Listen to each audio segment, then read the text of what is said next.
Welcome to the RevRoom. I'm your host, Rachel Bryant. Join me each episode as we discuss the strategies of top marketing practitioners, uncovering the tactics that transform ideas into revenue. Whether you're a seasoned marketer or an aspiring leader, the RevRoom is your go-to source for actionable advice and industry trends. So grab a coffee, get comfy, and enjoy this episode. Welcome back, everyone. Today, we're going back into the world of AI and B2B marketing, not with hypotheticals, but with real results.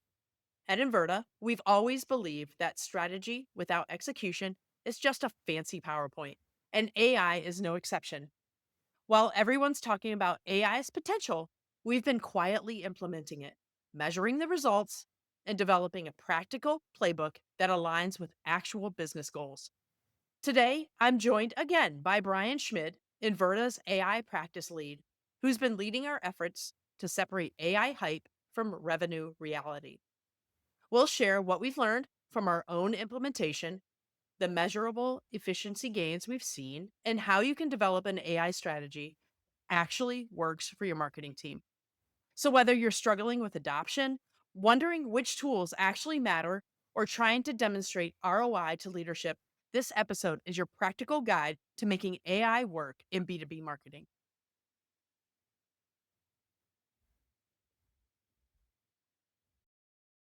Hey there. Welcome, everybody, back to the Rev Room. And Brian, welcome back to the Rev Room. We're so glad to have you. Well, thank So but good to have you back to talk a little bit more about AI and so the evolution we've seen. Brian was last on with us in October of 2024. I always forget what year it is. October of 2024, and talked a little bit about what he was seeing in the AI space. Brian, since then, you've become the AI practice lead at Inverta, which is amazing. And yeah, we'll talk a lot about what that means and what you've been doing here at Inverta to bring our team forward in the use of AI, as well as bringing some things, some great solutions and delivery for our clients to help them do the same. So, welcome back, Brian. thank you. I think last time I was here, I was still, like, in the middle of my existential crisis coming out of that conference, so I've calmed down a little bit, and we've made some good strides over the last couple quarters, yeah. Yeah, that's awesome. And I'm sure the audience will hear it throughout the conversation. But Brian and I spend a lot of time on the phone talking about applications of the AI Yeah. tools and Mm. different ways we can utilize it to serve our clients better and really just make our jobs easier so we can spend more time focused on strategy and brain thinking. Brain thinking. I guess you use your brain when you think, Yeah. but you know what I mean? Oh, you're good point. Yeah. Instead of doing activities and pulling a bunch of stuff together. So that's great. Well, as usual, here on the Rev Room, we start off our conversations with our favorite mugs. And Brian, I know you brought your favorite mug. I'll share Yeah. mine for Yeah. today. I don't think I've shown this one yet. But this is my I don't know what you call it mug, but it's like pretty much leave me alone until I've had enough Mm, coffee for the mhm. day mug. So the top says shh, which is like a full cup of coffee. Midway through it says almost there. We're almost there to be talked to. I like this one on Saturday mornings more, but Yeah. and then the bottom line says now you may speak, which means like after I'm through. And this is like a almost a 20-ounce I was mug. gonna say that is a beefy It's coffee amazing. mug, yeah. Yeah. I love a good sized coffee mug. Mhm. So how about you, Brian? What'd you bring I this have a time? new one. So this is my B mug. So this was a Christmas gift from a fellow council member, actually. Yeah. Who, yeah, gave this to me, and it's it's perfect for me. I feel like so. It's also a little bit bigger than I'm used to. I don't quite fill it all the way up, but I like what it has to say. Yeah, I would say the downside to the large mugs is if you don't drink it fast enough, the coffee goes It cold gets cold. faster. So you gotta, yeah, you I have gotta that issue here. be willing to chug a little bit or whatever. So, um, okay, Brian. Well, let's talk a little bit about the last 6 months. Uh, you maybe talk a little bit about your evolution of your role here at Inverta first, because we didn't really touch on that yet in the intro. And then a little bit about like what have you seen in the landscape and the major developments that are happening. Yeah, as far as the role change goes, I mean, still a consultant. I think it was important to me and to everybody that I stay involved in the day to day of client projects, what they're going through, because such an important part of rolling out AI within your organization is understanding what are these specific use cases and pain points and problems that we're solving for? It's Yep. not different than a lot of other tools in that sense, just very different in how it solves those problems. So still a consultant, but what shifted was, and I think a lot of organizations are seeing the same shift, shifting away from experimentation and kind of playing with AI to, no, we need to align this to actual real goals and measure its effectiveness or its efficiency and progress towards those goals, just like you would any other tool that you're choosing to implement. Yeah. So much more purposeful, and I think much more focused on how do we kind of formally roll this out internally and to clients when appropriate. Yeah. That's great. Um, so it's been 6 months since we last talked, as we said, October 2024. It's now April 2025. When we talk again in 6 months, hopefully in October 2025 again, I'm sure things will have changed drastically again. So at this point, what have you seen in the landscape of AI tools? Are the biggest sort of changes, and what are those impacts that you're seeing right now? Yeah, a few major trends that are going on. Instead of like 1 million different marketing tools out there, there's now like 2 or 3 million different tools out there. So the number and volume of options continues to change. I think we all expected that.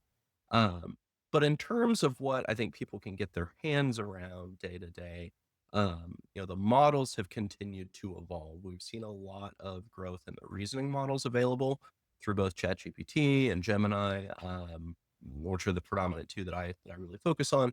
Um, we've seen, I think, particularly from ChatGPT, an evolution in its ability to work with businesses. It's been rolling out Mm, some mm. folder structures. It just recently rolled out its ability to pull knowledge directly from your Google Drive without you having to upload specific files. That's a really big deal for organizations that use Google Workspace and want to leverage what they know. I think AI is very powerful at uncovering what you didn't know you knew. Mm, Information that's buried in your G drive somewhere, it's very good at surfacing yes. that. And then also recently, a pretty big evolution in, its ability to render images with text and in a much more lifelike way. We saw that from ChatGPT over the last month or so, to the point where over the last couple days, I've even noticed them scale back the quality a little bit. Oh, Uh, interesting. yeah, I've noticed this. I don't have anything formal or anything written, but my hunch is that they are reducing the compute power available to run these because it was literally like melting their servers. And Yes, that makes sense. yeah, so I think that's what's happening there, but, still, the level of quality, has spiked dramatically, and I do think now we're seeing, the potential for actually creation of infographics and ads and the kinds of things that we'd wanted it to do a good job of before, but it really wasn't quite there yet, so, Mhm, mhm. I mean, honestly, the real trend is it's continuing to get better, which we all knew that it would. Sure. And then the really last one that I've noticed is, we do offer AI training, for our clients. What I'm finding is it's increasingly more important to do a really good job of surveying their uses ahead of time. So when we Mhm, first started doing this, no one was using it. And you really did have to start from ground zero. And now that's just not true. Even if as an organization you think your employees aren't using it, yeah, they are. And they may not be using it in a consistent, like, structured way, but yeah. they are using it, and I think getting a sense of where everyone is in their use is more and more important. Yeah, I like that. That's a really good tip. We've experienced that on a couple of our clients that we've worked with together. And even the varying knowledge and different tools that people are using and how they're applying that across your marketing org. And we'll talk a little bit about the importance of leaders really understanding how their teams are using it as a part of setting up their goals. So I know one of the things you talked about in the intro there and like part of your new role is um how we utilize AI here at Inverta, but also then how that aligns to the objectives we're trying to achieve as an organization. And like any good business, most of our objectives are aligned towards driving revenue, right? And increasing whether that's profit margins or customers that we can retain and or acquire. But if thinking about just marketing leaders in general, because that's who we're talking to here on this podcast, is how should they really approach that? How have you approached that as an example, and then how should leaders approach that with their own teams and sort of aligning to objectives in their use of AI and AI tools, as opposed to, like you said, that sort of experimentation? Um, Yeah, there's a barrier when talking about AI with certain folks that you have to overcome, like, the hype. You really do have to say, "No, there's real value here, and it's not just in ranking out, like, more blogs that all kinda sound the same." yeah, And I think a really good place to start, just like you do with any marketing initiative, is what are the goals that my business has for the year or the quarter or the next 5 years, whatever that may be. Like, take a look at your annual plan and say, "What can we do? Where can AI serve those goals?" So, I'll use Inverta as example because that is my job, and it's the best example that I have. We took a look at, okay, we've got 2 major goals that are centered around, I choose to look at as client retention. How can we better serve clients either with higher quality work, faster work, or, deeper insights? And 2, a profitability goal. How can, as a team, we be more efficient? And I am choosing not to look at that as how can we automate work that, eliminates jobs, but how can hmm we make or enable our team to be faster, yes, but so that they can spend their real brain power on higher value activities. And that, I think, reduces the need to scale from a human standpoint as quickly. So it's less hmm about like removing people and more about being very precise and careful about when you need to add more, because headcount is expensive. yeah, And so I think if we can enable our employees to be their best productive selves, uh, a, that's more fulfilling for them, and B, it means don't have to hire as much and add that headcount, which jeopardizes like employees in the future if you overhire. So I think it's a smart place to start is taking a look at profitability, taking a look at retention. Revenue to me is kind of a sub goal of retention. yeah, So it's still in service of that. So that's where we chose to focus. yeah. Um, so what kind of initiatives let's talk a little bit about the initiatives that you have brought to Inverta and some of the things that we've been doing, and one, just sort of an overview of those initiatives, and then like how do you feel like the team has done in adopting those things and really kind of what we say drinking our own champagne, right? Yep. Yeah. So I wanted to take a look first at, how can we make the most of the most ubiquitous tools? ChatGPT, Gemini, Claude, like the ones that everyone is already familiar with, that we've been playing with, rather than focusing on a lot of purpose-built tools that do one thing really well. So I hmm focus more on what I like to call like the thought partner space, where how can we use these tools to be your co-consultant, your co-client partner. Yeah. And for us, that's predominantly Gemini and ChatGPT because we use Google Workspace, but this would apply really to your business if you use Copilot, ChatGPT, Gemini, any of those. The same hmm process would apply. So we looked at, in service of that client retention goal, how can we lift up like deeper discovery insights to our clients? Because I think both consultants and clients will agree that like the discovery process is not their favorite part of any engagement. It's a lot of pouring through materials, and clients and ourselves always want to get to, yeah, what are we going to do? Like, Right. what's the real strategy and how are we going to go execute it? Because that's the exciting, fun part of marketing. Um, but that is all still based on quality insights. And I think there has been a huge opportunity to leverage AI's ability to categorize and summarize information, like from large quantities of sources, in hmm a really concise, meaningful way. So my goal was to speed up the discovery process, but what we actually saw was instead of speeding it up, we just delivered better insights to clients, which I still Yeah. think is a big win. So we were just diving deeper, able to do that much faster. But what we were now recommending, we always make sure that our insights and our recommendations are tailored. But I think this was taking it to a next level faster. Uh, Hmm. you know, Yeah. and that's really exciting, I think, for clients when we're able to, and I think it helps them feel like they weren't just giving us this information just to check a box. Like, no, we were really able to synthesize this in a useful way. Um, Hmm.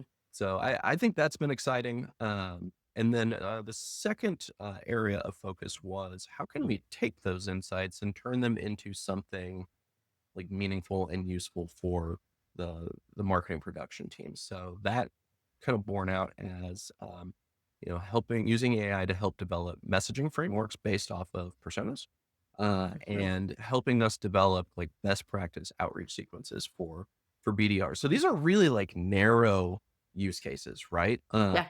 Like I think sometimes you would say something like, "Oh, yeah, I use it to help me write BDR outreach," and that seems like an underutilization of what AI can do. But these are the things that they take a lot of time, Hmm. but they're very impactful. Like a quality, well thought out and reasoned messaging framework is the cornerstone of everything that gets developed for your campaign. Uh, Yeah. and so to me, it was worth it to spend the time to develop some custom AI instructions that really helped us leverage the personas, the discovery work, and just our knowledge as consultants to facilitate building those faster and better. Because everything flows from those. Yeah. I think that's smart, and I found that to be super useful. Some of those custom instructions and some of those things that we've done too, and really just to be able to your point, consolidating large swaths of information into something that's usable. A lot of times we get asked by clients like, "Hey, what are best practices for X, Y, Z?" And it could be anything and everything, and we can't house a library of best practices for every nuanced little thing, we just can't, but we do have materials that we've delivered to customers over years of time with various consultants who have different experiences, and sometimes our POVs aren't one to one the same. So it's really great to be able to bring all of that together and sort of synthesize something that might be useful for a client as a guide or a step by step process, or like something that you can provide to them that's sort of more high level, right? It's not taking away from our own deliveries and, the revenue opportunities we have, but it at least provides them something that they can utilize. And I sort of apply that to maybe if you're running a marketing organization, you have information through, to your point, like the deep dark corners of Google Drive or Yep. SharePoint or, whatever your storage location of choices, but like there's things have been developed over time, whether that's 12 months, 18 months, 36 months, whatever it is, that are sitting there on a shelf digitally. How do you pull some of that to be able to utilize it for your team Yeah. and let it have legs and live longer?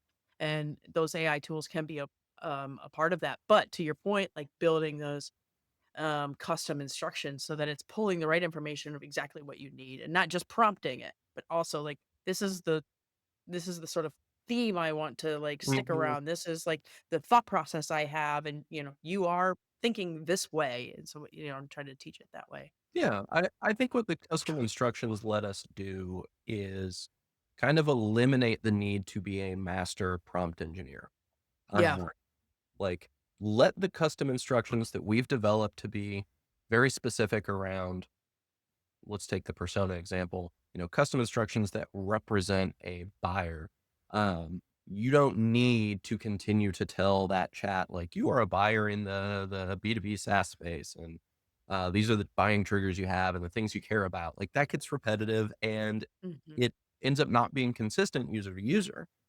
What those custom instructions let you do is say, nope, the whole team is working from the same place. So we're going to get, consistent output because we Hmm. are relying on instructions that are kind of managed centrally. So I think Yeah. that's really important.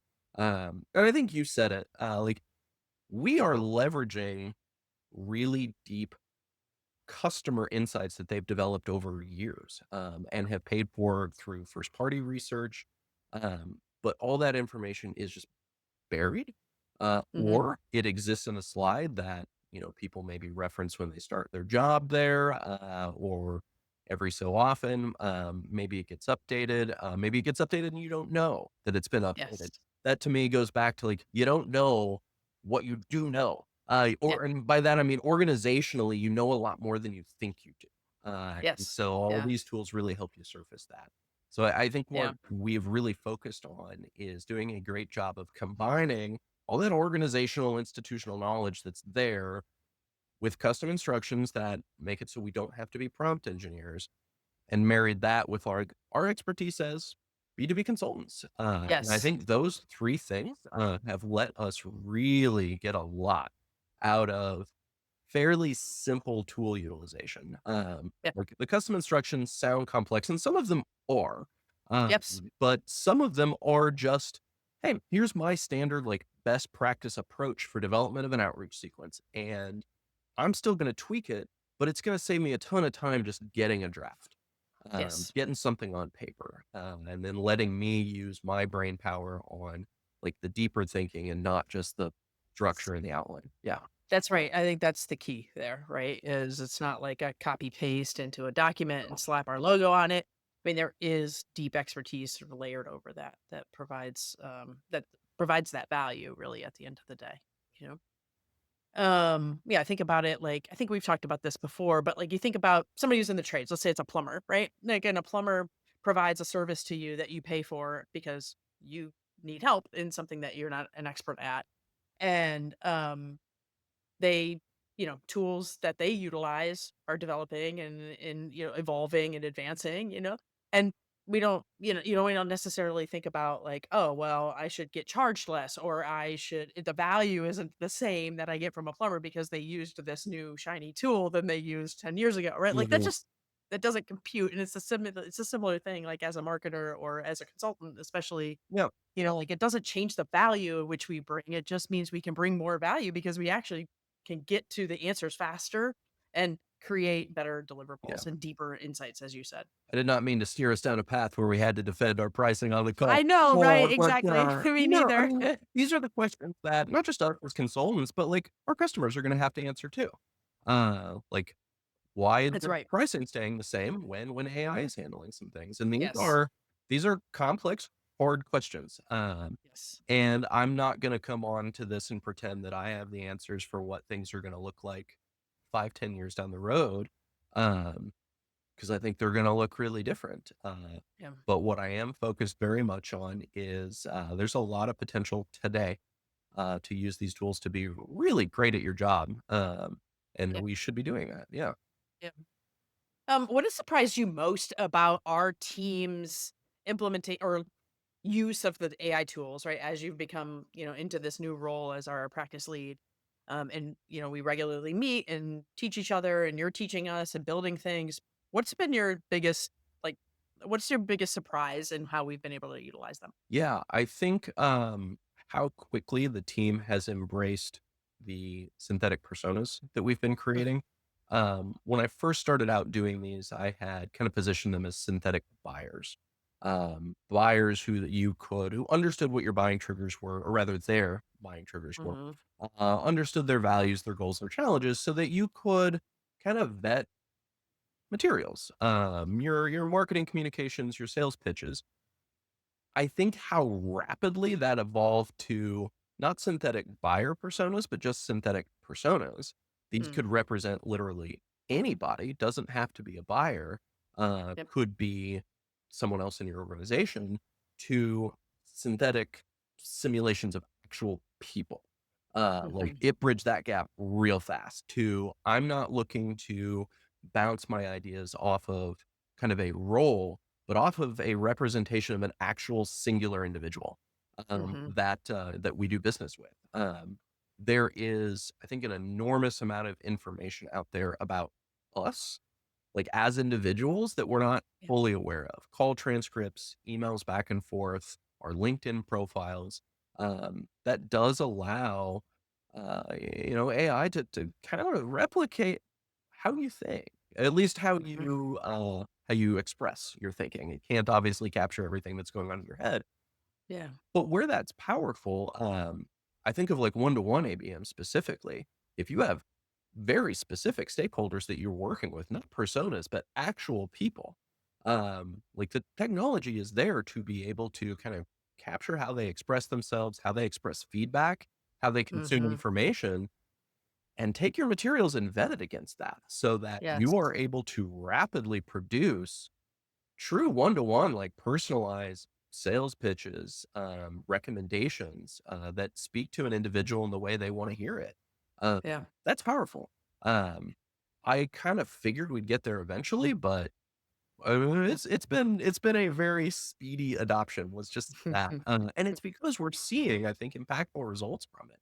Um, that's Agreed. it's been exciting to me. I think the team is very good at, identifying quickly, like, this is a powerful use case that I get a lot of mileage out of, and everybody's gonna adopt it real quick. Uh, Yeah. and that's what I like to see at other organizations too. Instead of trying to boil the ocean and do AI everywhere, let's find the areas where we really see big effects, um, Yes. and adopt it there, because that drives excitement, that drives energy, and that's really what you want. If you want your whole team to adopt these tools, they have to get excited about it, and they're not gonna Yeah. get excited about something that's not, like, really working or really doing what they want. Yeah. Yeah, or even difficult to learn or adopt Yeah. into their day-to-day, Yep. right? Yeah. Mhm. Yeah. Um, okay, so we've talked a little bit about the number of tools, the 1,000,000 to 2,000,000 or whatever the Yeah, number I'll you throw said, that right? number out there. There's a lot, I do focus on really stretching the limits of what, your large language models can do. But I do look at, across your campaign and your annual planning phases and your campaign development, what are the common tasks or activities where you can plug in those more purpose-built tools? Mhm. Things that help you really align on what your ICP is. AI that can help with lead scoring. Lead scoring traditionally has been pretty subjective. Marketers will say, "Oh, I think this content, if they're reading this, that's high value content, right? Like that means they're pretty engaged." What I Mhm. like about AI scoring is it makes it a lot more objective. It just says, no, historically, if people are engaging with these things, that is more likely to lead to a next step. That's actually been around for a while.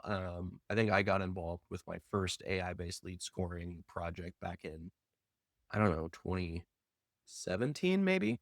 Oh, wow. Yeah, when I was working at Cox, there's an AI-based lead scorer that looked at historical engagements and said, "No, these are the engagements that are most likely to lead to a conversion." So Yeah. that's been around for a while. I think where generative AI has been helping is able to take all of the, like, non-structured data that's out there and normalize it in such a way that no, now you can even Yes. better understand exactly what's leading to a conversation. Yeah. Um, Yeah, those predictive models, right? Like, yeah, the been EVM around for a tools, while, they've had those on. Yeah, you're right. You're right. Yeah. but they're How do Yeah, go ahead. they're reliant, like I said, on structured data, which um, sometimes you just don't have access to. And the generative AI capability is kind of eliminated the need for that. Yeah. Yeah, as marketing leaders, like there with all the tools that are available out there, how would you recommend marketing leaders sort of help their team and approach that tool selection without getting overwhelmed, but also being able to have some sort of I mean, I would say we have some structure, right? Everybody's not just willy-nilly doing things. So like how would a marketing leader address that or start to build that into their team? Yeah, I think the first step, and I hinted at this earlier, is to get your hands around how is your team using it today?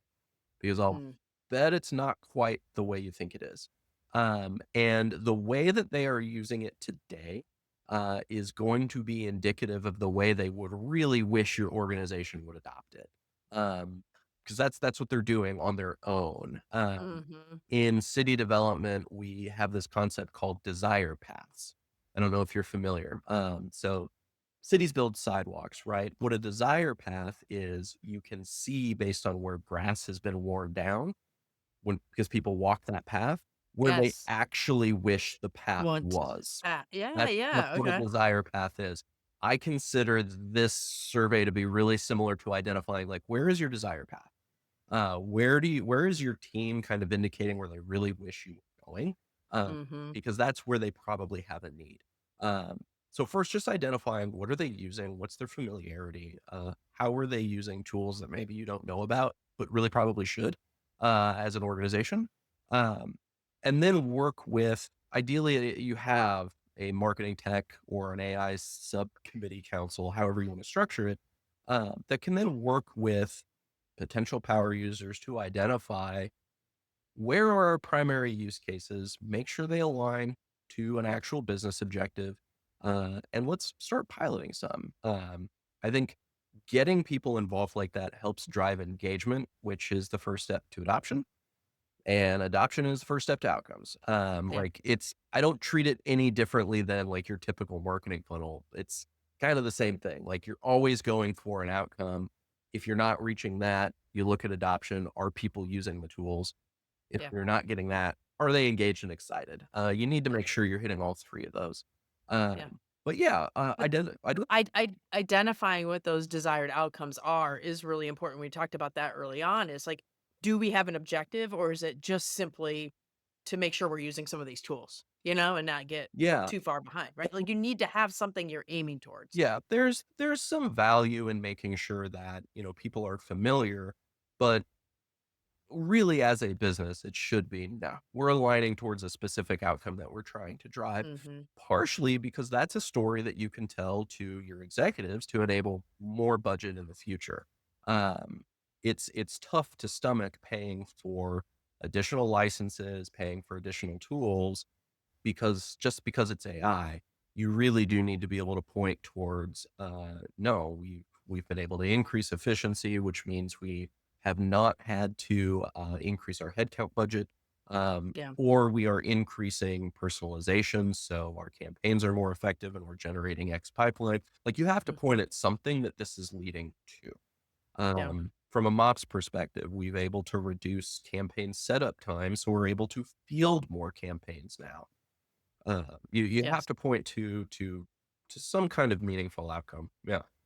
Yeah. Yeah. I think that's right. That's right. So So one thing I was thinking about, Brian, is um for the last probably 6 months or so, we had Kathy on right before you were on in maybe late September last year, from our team, and then you were on, and we were sort of like the steady drumbeat was like, if you haven't started utilizing AI in a intentional way inside of your marketing organization, you're going to be behind quickly, and we now know like you're behind, yeah. because it's moving that rapidly. But I guess my question to you is like, well, if you haven't done anything, and I'm a marketing leader listening to this, VP of demand or growth or a CMO or some sort of leader in my organization, and we haven't done something intentional, we haven't started setting up some sort of like very specific initiative utilizing AI tools in my team. I know my team's using it, but I don't know how. What do I do? Like, where do I start? Yep. So I think first and foremost, that survey is not just going to help you identify, that desired path, that desired project, but it's going to help you identify who your big users are. Hmm. Um, when you look at adoption, you always want a champion. Like we figured out internally here at Inverta, Yeah. like who the big ones are. Like you're one of them. So that's, thank you for that. That's very exciting. Because you need someone, it's like a case study, right? We use case studies in B2B to showcase that yes, we can deliver outcomes for people like you, for businesses Hmm. like you. This is the same Yes. concept. You can come to the rest of the team and say, no, this really does deliver good outcomes, good projects, good insights for me, and I am like you. I am a Hmm. consultant. I'm a client partner. So identifying who those champions are, and then identifying, so building that task force, that council, whatever you want to call it. It really is just a group of people who are going to be responsible for not just governance, but identifying what those use cases are, and making the most of them so that you can showcase that to the team. So use case identification is a big one. There's so many tools out there. It could do a lot of things. You do need to identify what your most impactful, or quickest like time to value use cases are going to be to help drive that type of of engagement that's really necessary early on. Um, you can come up with, the coolest tool in the world. If no one is excited about it because it's not solving something they care about, it Mhm. will not matter. They will not use it. Yeah. Like that's something I figured out early on. I had some ideas around some different agents that could be built. And so I went and built them. I found them very useful, but maybe the rest of the team was like, "No, this is not something we struggle with. That's something you struggle with. You built the tool for you." And which is fine, like, lesson learned. But I think once we really started rolling out those concept of like personas, like that, I think is where things started to change a little bit. Mhm. They are not only more generally useful, but they're easy to work with too. It was Yeah. very quick to realize like, "Oh, I can ask this some really complex questions and get some very specific answers back that Yep. weren't your typical kind of general, slightly vague answers that you get back." Like, no, Yep. these were insightful. They were based off of research. Yeah, so I think that's for us where it changed. You have to figure out where do people want this to help them, um, because I think that's correlated to where they need it to help them. Mhm. So you, Mhm. you got to I figure. remember yeah, I remember sitting in a workshop with a customer earlier this year, and we came in to do a little bit of AI training and, up level their game a little bit. And one of the things you did show them was a synthetic persona based on their own persona. So Yep. you had taken a couple of their personas and their documentation and built those custom instructions inside ChatGPT, and then started to bounce some of their website pages Yep. and some of their content against those personas in person while they were watching you do this on ChatGPT in a project, and just started asking it real serious questions about, tell me, give me feedback. Does this resonate with you? What am I missing? What are the sorts of things you want to hear? Those sorts of things. Talk a little bit about that. The aha moment for the customer, I think, Oh, was I incredible. mean, you Yeah. could tell, because it was after lunch, which is like a terrible time to do a workshop or a presentation. And I mean, you could literally see people like sit up, like sit Hmm. forward, like look up and start paying attention. Hmm. Because it really is a way of bringing all that research and work that you've done to life. We can't always afford or have the time to go do focus groups or go do Right. individual interviews. Right. Is this a direct replacement for first party research? No. Is it a way to activate the research you've done in like a day to day real world way? Yeah. And it does Yes. a good Hmm. job. There's a book out there called Co-Intelligence by Ethan Malik that I think is a good read for folks. It really does just talk about the way we work and the way we interact with AI is a skill that people will need to learn. Mm. I think I'm an educator part time as well. Like I teach some classes at KU, and that's something that I've had to deal with is Mm. how do you teach good foundational marketing practices and also teach them to use AI because they're going to have to know how to use it but not let them use it as a crutch. Yes. And so I think the book goes into that a little bit, talks about how you still have to know your stuff. You still got to know your business. AI works best when you are still the expert and you're leaning on it to help you lift up blind spots. We all have them. I am not great at every single thing that I do. But I, with the use of AI, can at least be great at the things I'm good at, and lift up the things that I'm historically not. And I Yeah. think it really excels at that. So it's a good recommendation for anybody who's kind of looking to read about, what does the future of working with technology like look like? Hmm. So yeah, Yeah. I think if you asked about where to get started. Sometimes I think it's tough to think of where we're going, because it's so big, right? There's so many places you could go. How do you even get started? A really simple way to I talked about the surveys. I talked about kind of your desire path a little bit. Like have your team just make a version of them. Yeah. Have them make something that is designed to think a little bit like them and understand their role, but is also aware of where they're like cognitive blind spots are so that it can point it out in their work Mhm. and say, "Hey, did you Mhm. remember to think about this?" Mhm. So that when they do presentations, when they put together strategy, the pieces that they would normally not think about or normally not be as thoughtful, Mhm. kind of lifted up to them a little bit, so they at least have visibility into it. I think it's an easy way to get started, Yeah. and we all have access to the tools in some way to do that. Um, Through Gemini, through GPT, through Claude. So it's a simple way to get started, and I think it's a way to get people really interested and excited in it. Yeah. Yeah. Okay, I gotta go make one of those for myself as I've soon got as we get one. done with It this looks call. great. Mm. Yeah. Yeah. Yeah. I have a writing agent that I've created because I've taken a lot of my writings, like, Similar to that and idea, yeah. Mhm. but you want it to go a little bit deeper and not just mimic your style, but really have an understanding of like how do you express information and what does that mean about the way you're thinking about things. Yeah. Um, Yeah. so it takes a little And to bit your longer. point, like the blind spots, like we all have them, Yep. right? Like, we all sort of have our own ways of thinking about something. And traditionally, you'll probably have like a consistent thing that, oh yeah, shoot, I got to remember that piece, or Yep. like that kind of thing comes up. And yeah, that's a great tip. I really like that. Um, so a couple things I want to cover before we close out Yeah. here, but you talked, like the overwhelming future. How do you see AI reshaping marketing and their structures and roles over the next few years? Like, what are we thinking about from a futuristic, again, April 2025?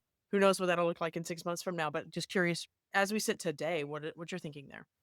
Yeah, I mean, I think what's tough about this question is I think the next 2 to 3 years are gonna look very different than the next 5, Mm, which are gonna look very different than the next 10.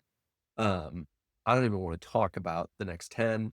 I kinda don't even wanna talk about the next 5. The next 2 to 3, I think where we're gonna see more and more is we will see, right now, we have a lot of automation capabilities through Zapier, LinkedIn, N8N that are able to automate passing information to a language model, ChatGPT or mhm, Gemini, whatever, and you can use your prompts. So it's a good way to kinda get more out of the prompts you've developed.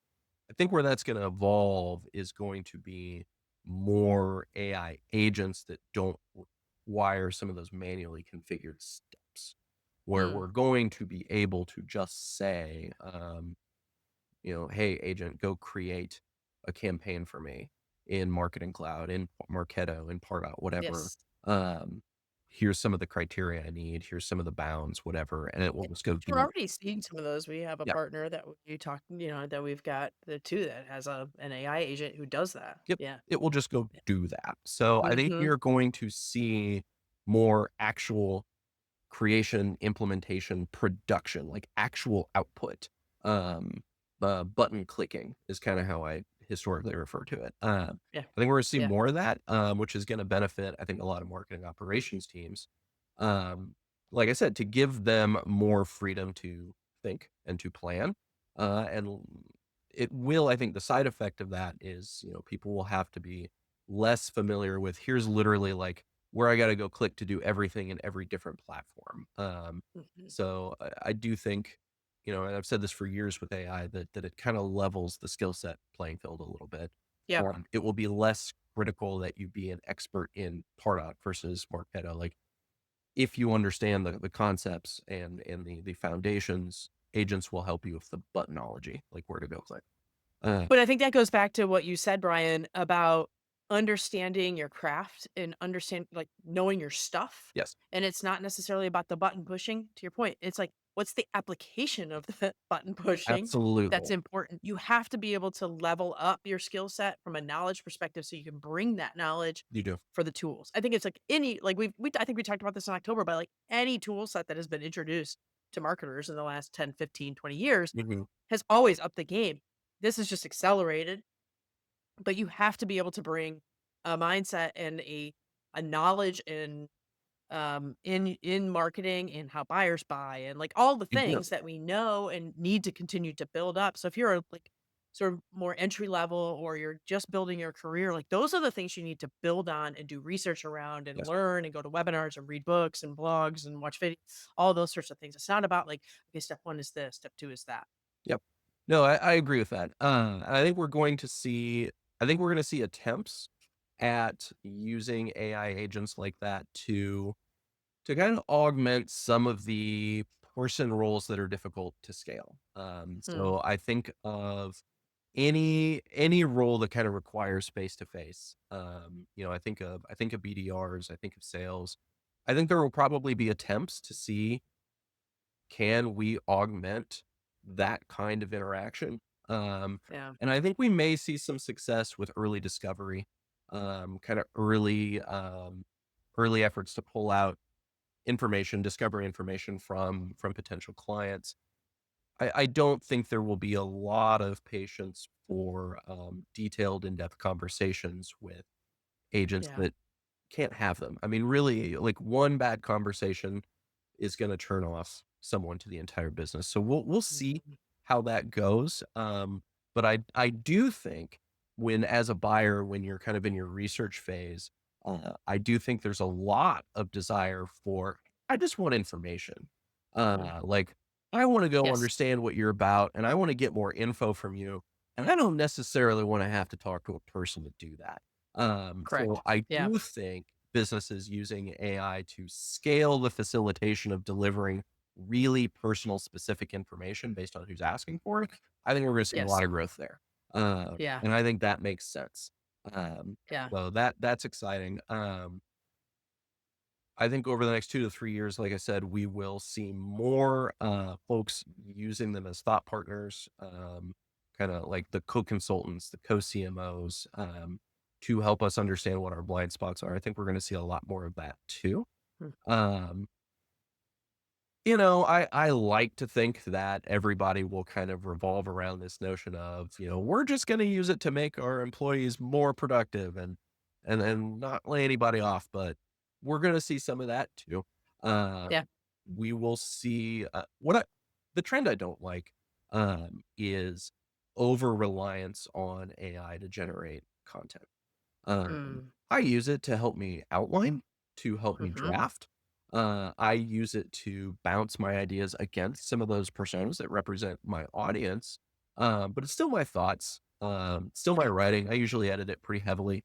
Like it's the topics I want to cover that I think are of value to our clients.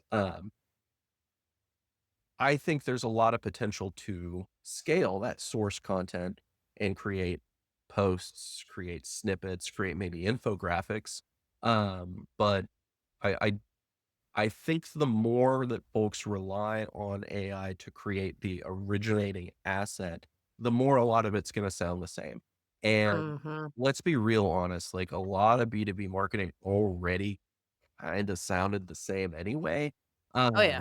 And so I think this is an opportunity for a lot of businesses to like seize and say, we are going to sound different. We're Yeah. still going to leverage it to help us produce and get to an output faster, but we're going to really dial in on how we sound, and differences in our brand and our tone, really dial into our differentiators. I Yes. think that's gonna be huge. Every marketer is going to need to have a much better understanding of what makes you different. How Yes. do you uniquely solve your customers' problems? Yeah. Like, I think that is the single most important thing for marketers to really understand going forward if they're gonna use AI this way. Yeah. Because if you are getting output that is not aligned to your unique differentiator, it is gonna sound just like everybody else's. Yeah, and we know, right? We've been talking about like the playbook going forward means that people are doing more and more research and your brand has got to be front and center and differentiating um much earlier in the process before you even have a single human to human interaction, right? Like they're just, and it's not in your emails, it's not, it's what they're reading on your website, it's what they're reading in Reddit channels or G2 reviews or like whatever it is, or talking to somebody, Yep, at a conference or advisory council or something like that. Like that's where it's really important that you don't sound like everybody yep. else. And do you have something that you stand for that's really differentiating, but also compelling to your buyers and helps them, solve for the pain points that they're having and experiencing? And so that is really important. So you're right. Like a use of AI and sort of just that kind of muddled sort of messaging is not going to be impactful. It hasn't been, and it won't be continuing going Yeah. forward. Right. Yeah. I think we're Okay. gonna Well, yeah, go ahead. Yeah. no, I go ahead. I Finish your think thought. we're gonna see a curve, right? We're gonna see everybody's gonna get over reliant on AI for content production. We're gonna see some folks lose their jobs. We're gonna hit that peak where everybody's gonna say, "Oh no, we did too much. Yeah. We all sound the same. We've made a mistake. We were using this tool in the wrong way." Uh, Yeah. that'll start to come back down. Businesses who are being smart about this will, if they let people go, will rehire some. I still think we're gonna see a point where, like, the fact of the matter is we are gonna be doing work faster and better, and we're gonna have to find a way to create new jobs or understand what it looks like with not as much knowledge workers needed. But I am hoping Yeah. that tapers off, and is not as scary as some folks are making it out to be. Like, that's gonna happen. That's Yeah. talk about what 10 years down the road looks like. I Yeah. don't know what it looks like when you just don't need as many knowledge workers. Sure. Do we Yeah. all become, therapists? Maybe, because I think there's gonna be a lot more need for it. Do we become care workers? Sometimes that's our job here, Yeah, Brian, at yeah, Inverta. We do absolutely. become therapists. I think Yes. there will be a higher demand for, work that, like, involves person-to-person interaction, Yes. because I think, folks are gonna be a little starved for that, honestly. Yeah. But that's longer down the road. I'm not a futurist, so I don't know what that's gonna look like, but, I think folks who embrace it now, are in a good place, and can get a lot better at what they do. Yeah. That's great. Well, Brian, thank you for coming back on and sharing with us some of the knowledge that you've been continuing to build and also what you've done to apply AI here at Inverta. I personally have benefited greatly from it. So I thank you for that. Um, Hopefully, we'll have you on again in the fall, Yeah, and we'll do like maybe this little 6-month rotation yeah. with Yeah, Brian, that our works for me. Inverta's AI practice lead, and have you on to share and drop some more knowledge and how things are evolving. Keep our audience up to date on all of that. So thank you. And yeah, look out for Brian. He's on our LinkedIn channel. He's always dropping a lot of great nuggets and new content. As Inverta is really leaning into this AI practice. Let us know, of course, if you want to talk to Brian any further about some of the things that he's done here and apply it to your own business. So Here to help. great. Well, thanks, Brian, and we'll talk again in about 6 months or so. Always a pleasure. Thank you. All right. Thanks, everybody. Thanks for tuning in to the Rev Room today. We hope you enjoyed this episode. For more, be sure to subscribe and leave us a review. Don't forget to follow Inverta on LinkedIn for more updates and exclusive content. That's Inverta, Inverta. Have a question or a topic you'd like us to cover? Reach out and let us know. Until next time, keep innovating and driving that revenue growth. See you next time.